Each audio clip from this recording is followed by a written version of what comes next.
Oh no! Assalamualaikum dulur. Episode yang lalu saya pernah membahas beberapa hari yang lalu ya, membahas mengenai langkah hukum yang harus ditempuh oleh dulur-dulur apabila mengetahui bahwa alas hak atau sertifikat atau petok atau apalah istilahnya, hak kepemilikannya tanah tersebut ganda atau ada double gitu loh. Jadi seperti itu, langkah hukum apa yang harus dulur-dulur lakukan. Tapi saya tidak membahas itu dulur. Saya akan melanjutkan proses pembahasan. Contoh mengetahui apabila sertifikat tersebut yang satu asli, yang satu diduga palsu atau ganda, namun setelah dicek namun sertifikat satunya yang punya orang lain ternyata palsu, diduga palsu. Jadi langkah hukum apa yang harus dilakukan oleh dulur-dulur? Otomatis kan melaporkan kepada pihak kepolisian dan lain sebagainya. Langkah hukumnya sesuai dengan pasal 264 KUHP kan, pemalsuan akta otentik kan. Tapi episode sekarang, kalau dulur ternyata memiliki sertifikat tanah tersebut, namun sertifikat tanah tersebut alas haknya itu sama-sama dua, sama-sama benar, sama-sama asli. Jadi yang satu dulur punyai adalah sertifikat itu terdaftar di Badan Pertanahan Nasional atau petoknya ada di Kerawangan Desa atau di buku desa. Terus yang satu lagi katakanlah sertifikat juga ada di Badan Pertanahan Nasional dan terdaftar di situ, ada juga. Dan kalau lainnya mungkin dalam bentuk petok atau dalam bentuk alas hak lain, itu juga terdaftar, tercatat di kantor kepala desa, di buku kerawangan desa. Langkah apa yang harus dulur-dulur lakukan? Oke, dulur, menarik sekali ini dulur. Untuk itu saya akan membahas, namun tolong dulur tetap like dan subscribe.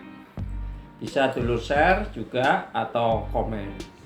Oke dulur, saya hitung 1, 2, 3. Like, subscribe. Saya akan membahas setelah ini.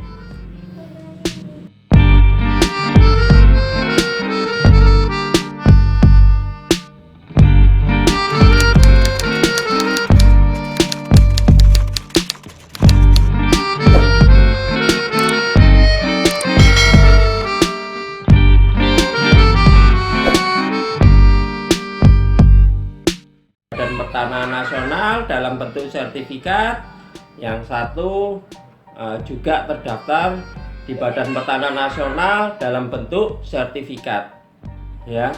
Jadi yang pertama langkahnya, dulur mengajukan yang namanya permohonan atau surat pengaduan.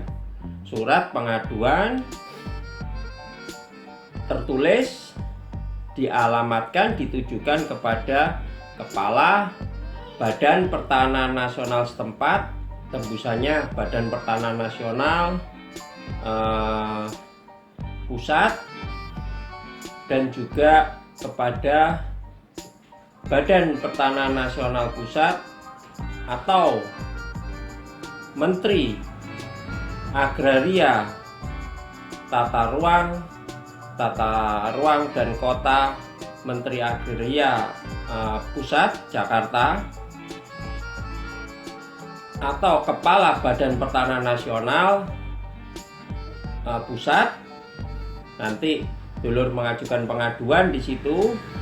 Yang pertama adalah kepada Kepala Badan Pertanahan Nasional di lokasi tanah itu berada. Yang kedua adalah mengajukan kepada Badan Pertanahan Nasional Pusat. Yang ketiga adalah mengadukan kepada Menteri Agraria dan Tata Ruang Pertanahan Pusat. Nah, itu nanti Anda tulis surat pengaduan kronologis, Anda ceritakan sesuai nomor sertifikat nomor sekian, seperti nomor sekian, ini ada tumpang tindih atau ada permasalahan-permasalahan yang diduga kok diterbitkan sama-sama. Yang menerbitkan adalah Badan Pertanahan Nasional lokasi tanah tersebut. Semua itu ada dasar hukumnya, diatur pada pasal 6 ayat 1 dan 2 Peraturan Menteri Agraria dan Tata Ruang Kantor Kepala Badan Pertanahan Nasional nomor 11 tahun 2016 tentang penyelesaian kasus pertanahan atau Permen ATR BPN nomor 11 tahun 2016. Dulur, seperti itu dasar hukumnya. Jadi dulur bisa mengadukan berupa pengaduan kepada Badan Pertanahan Nasional yang lokasi tanah tersebut, terus pusat, terus ke Menteri Agraria dan Tata Ruang Badan Pertanahan Nasional. Seperti itu sesuai Undang-Undang nomor 11 tahun 2016 yang sudah saya sebutkan tadi. Yang kedua adalah dulur bisa mengajukan pengaduan atau gugatan kepada Pengadilan Tata Usaha Negara di mana dulur-dulur berada atau objek daripada tanah itu berada. Katakanlah di kota Bandung, ya Pengadilan Tata Usaha Bandung. Seperti itu. Jadi dulur mengajukan gugatan, yang digugat siapa? Yang digugat adalah pemerintah atau Badan Pertanahan Nasional yang menerbitkan sertifikat tersebut. Jadi dulur bisa memproses mengajukan gugatan dengan mengumpulkan data, analisis, pengkajian, analisis data, pengkajian, pelaporan dalam rangka menyelesaikan sengketa tersebut. Namun lebih baiknya lagi kalau sudah mendapatkan surat balasan dari Menteri Agraria tadi, Badan Pertanahan Nasional, pusat maupun daerah, dan nanti dilampirkan dalam hal tersebut. Jadi dalam hal ini dikatakan dulur sudah melakukan 2 langkah, karena 2 langkah tersebut diatur dalam Peraturan Pemerintah nomor 11 tahun 2016, yaitu peraturan tentang pengaduan tumpang tindih permasalahan pertanahan atau proses pertanahan yang berlangsung. Setelah Anda lakukan pengaduan, minta balasan tertulis, solusinya, analisis datanya, sampai pada tahap pengkajian dan pelaporan dalam rangka menyelesaikan sengketa tanah yang terbaik dari Badan Pertanahan Nasional. Bisa saja pihak Badan Pertanahan melakukan kesalahan-kesalahan, ya toh, seperti itu. Karena